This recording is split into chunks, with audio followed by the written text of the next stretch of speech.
కేంద్ర బడ్జెట్ ఏ ఉపయోగపడుతుంది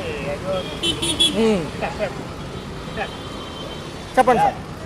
కేంద్ర బడ్జెట్ ఈ తెలుగు సన్నాసులు కాబట్టి చంద్రబాబు నాయుడు పవన్ కళ్యాణ్ సన్నాసులు కాబట్టి పథకంగా ఉన్నారు.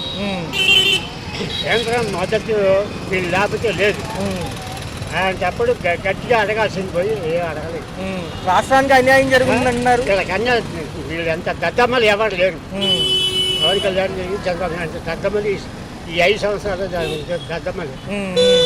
అంటే సార్ బీహార్ రాష్ట్రం నితీష్ కుమార్కి అన్నీ తెచ్చుకున్నాడు. ఈ చాటలకి ఏమైంది అంటే ఎందుకు సార్? ఎందుకని అంటే ఆల్రెడీ నిధులు ఇచ్చున్నారు కాబట్టి ఇవ్వలేదంటారు. నిధులు ఇస్తున్నాడు. ప్రత్యేక హోదా మనకి కావాల్సింది ఇచ్చాడా సరిగా? లేదు సార్, నిజమే. ఇద్దరు చవరదత్తమని ఎన్ని చెప్పుకున్నా అంతే. ఈ 8 నెలల పాలనలో పథకాలు ఇవ్వాలన్నా అప్పు పుడితేనే అంటున్నారు కదా. వేస్ట్. పథకాలు ప్రకటించాడే కానీ దేని పనికి అసలు ఏం ప్రకటించాడు, ఏం చేశాడు వీడు కాదు. అసలు ఈ కూటమి ప్రభుత్వమే చండాలం.